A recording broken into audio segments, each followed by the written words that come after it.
Magandang araw mga bata! Welcome sa ating YouTube channel. Andito na naman tayo para pag-aralan ang unang markahan sa Mathematics ng ikatlong baitang. Muli, ako si Teacher JM at halina tayo'y muling matuto ng ating aralin. Handa na ba kayo? Mahusay!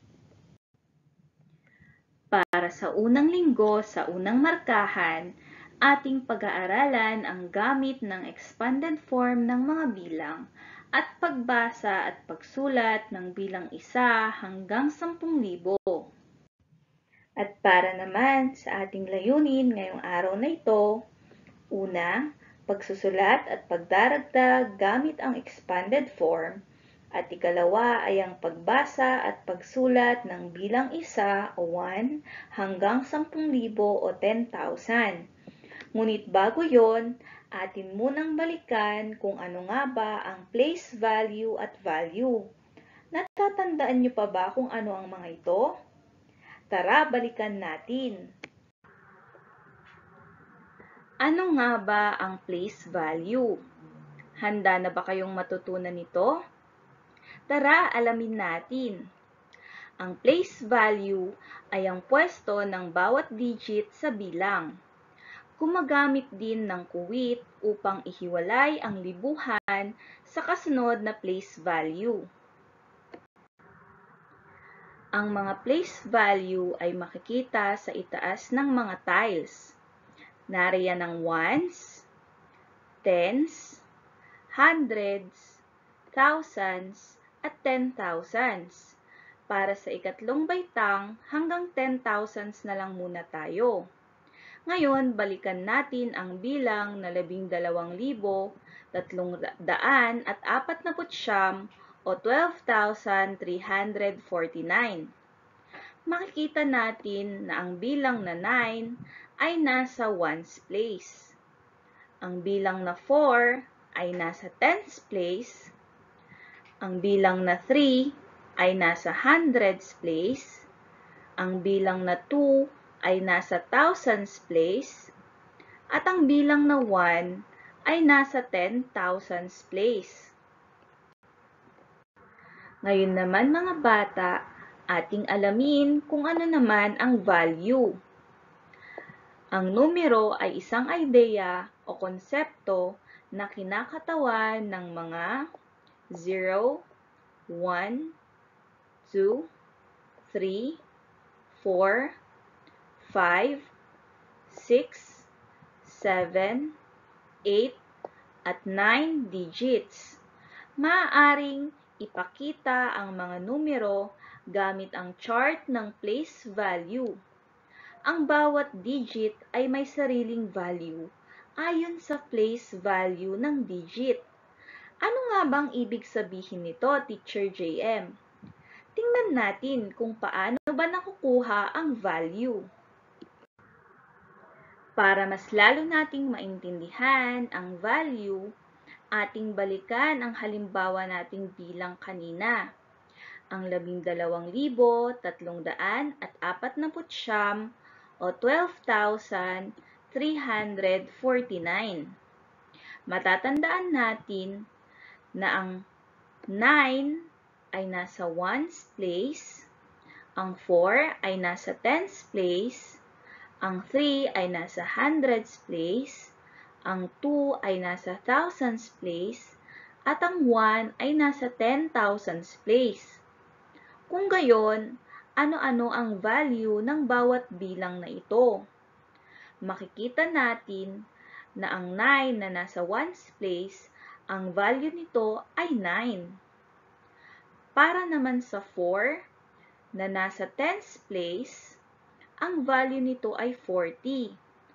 Kung ganon, ang sinusundan na bilang ng 4 na 9 ay magagawing 0.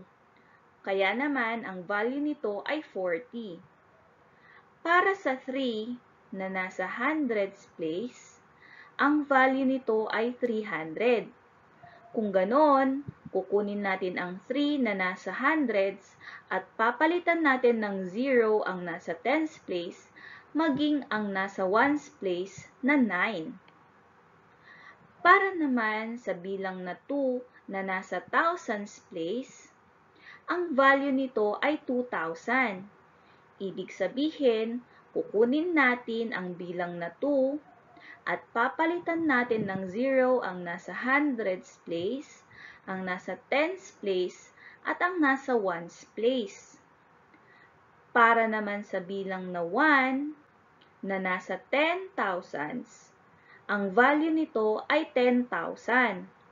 Kung ganon, papanatilihin natin ang bilang na 1 at papalitan natin ng 0 ang nasa thousands, ang nasa hundreds, ang nasa tens, at ang nasa ones para makuha natin ang value na 10,000. Naintindihan nyo ba, mga bata? Mahusay! Ngayon naman, mga bata, dumako tayo sa ating aralin tungkol sa expanded form. Gamit ang value ng bawat bilang mula sa 12,349, maaari nating gamitin ang expanded form para makita kung tama ang sagot nating value. Tingnan natin ang halimbawa sa ibaba. Handa na ba kayo? Ang value ng 9 ay 9. Ang value ng 4 sa tens ay 40. Ang value ng 3 sa hundreds ay 300. Ang value naman ng 2 sa thousands ay 2,000. At ang value ng 1 sa 10,000s ay 10,000. Ngayon, pagsasamahin lang natin silang lahat o ang tinatawag na addition. So, i-add natin silang lahat. 0 plus 0 plus 0 plus 0 plus 9 is equal to 9. 0 plus 0, 0 plus 0, 0 pa rin. Plus 4 is equal to 4. 0 plus 0 is 0. Plus 3 is equal to 3. 0 plus 2 is equal to 2. And bring down 1 dahil wala ka namang i-add doon. Kaya naman makukuha natin ang bilang na 12,349 o 12,349. Ngayon naman, mga bata, dumako tayo sa iba pang halimbawa gamit ang expanded form. Para sa bilang na 15,732 o 15,732, para sa ating ones, ang value ng 2 ay, tama, 2. Ang value ng 3 sa tens ay 30. Ang value ng 7 sa hundreds ay 700. Ang value ng 5 sa thousands ay 5,000. At ang value ng 1 sa 10,000s ay mahusay, 10,000. Ngayon naman, i-add natin silang lahat. 0 plus 0 plus 0 plus 0 plus 2 is equal to 2, tama. 0 plus 0 plus 0 plus 3 is equal to 3. Magaling. Dito naman tayo sa hundreds. 0 plus 0 plus 7 is equal to 7. Tama. Dito naman tayo sa thousands. 0 plus 5 is equal to 5. Magaling. At para sa 10,000s, 1 lang ang natira. Kaya naman ang magiging sagot natin ay 15,732 o 15,732. Tama! Para sa isa pang pagsasanay, maaari mo bang tukuyin ang expanded form ng bilang na nasa ibaba? Ito ay ang 34,679 o 34,679. Handa ka na bang tukuyin ang value ng mga ito? Umpisahan na natin sa 9 o sa ones.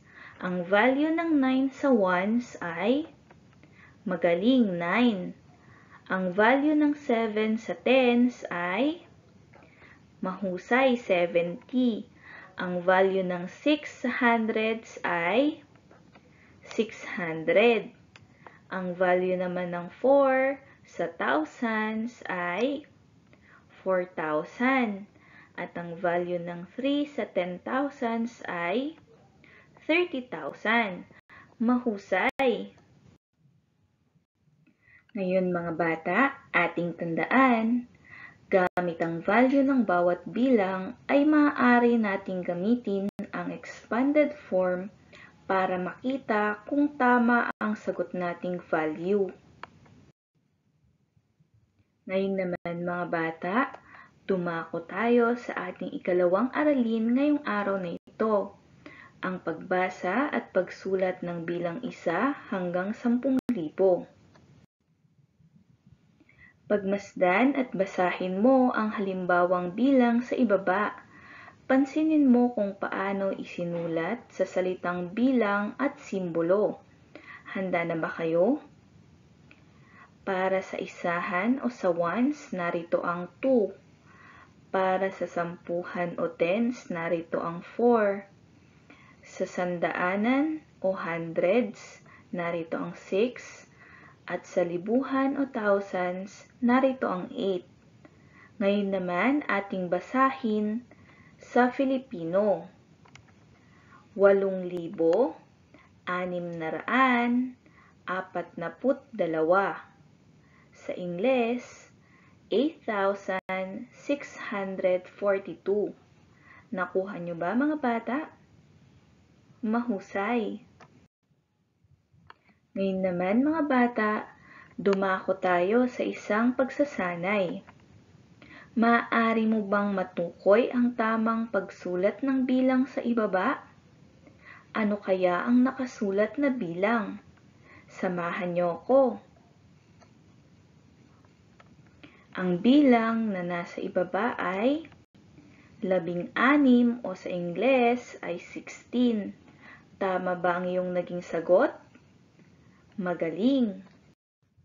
Ngayon mga bata, maaari mo bang matukoy ang tamang pagsulat ng bilang sa ibaba? Sa Filipino, ito ay 123. Sa Ingles, 123. Nakuha mo ba?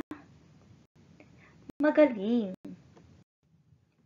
Ang sumunod na bilang kaya, maaari mo bang matukoy ang tamang pagsulat ng bilang sa ibaba? Samahan niyo ko. Sa Filipino, ito ay 621. Sa Ingles, 621. Nakuha mo ba? Mahusay! Dumako naman tayo sa sumunod na bilang. Maaari mo bang matukoy ang tamang pagsulat ng bilang sa ibaba? Samahan niyo ko. Sa Filipino, ito ay 4,987. Sa Ingles, 4,987. Nakuha mo ba? Magaling! Sa sumunod na bilang kaya, maaari mo bang matukoy ang tamang pagsulat ng bilang sa ibaba? Sige, samahan niyo ko ha. Sa Filipino, 7,545. Sa Ingles, 7,545. Tama ba ang iyong nakuha? Magaling! At para naman sa sumunod na bilang, maaari mo bang matukoy ang tamang pagsulat ng bilang sa ibaba? Samahan niyo ko. Sa Filipino, ito ay 32,789. Sa Ingles, 32,789. Nakuha niyo ba, mga bata? Magaling! At para naman sa panghuling bilang, maaari mo bang matukoy ang tamang pagsulat ng bilang sa ibaba? Sige, samahan niyo ako. Sa Filipino, ito ay 72,943. Sa Ingles, 72,943. Nakuha mo ba? Napakahusay mo naman! Sana mga bata, marami kayong natutunan sa ating aralin tungkol sa gamit ng expanded form ng mga bilang at pagbasa at pagsulat ng bilang 1 hanggang 10,000. Sana ay i-visit nyo ang ating YouTube channel para sa iba pang educational videos na mayroon tayo. Kaya i-click ang like and subscribe button, pati na ang notification bell para makareceive kayo ng marami pang updates at mga educational videos. Paki-share and leave your comment na rin para suportahan ang ating YouTube channel. At ako si Teacher JM. Hanggang sa muli mga bata, maraming salamat!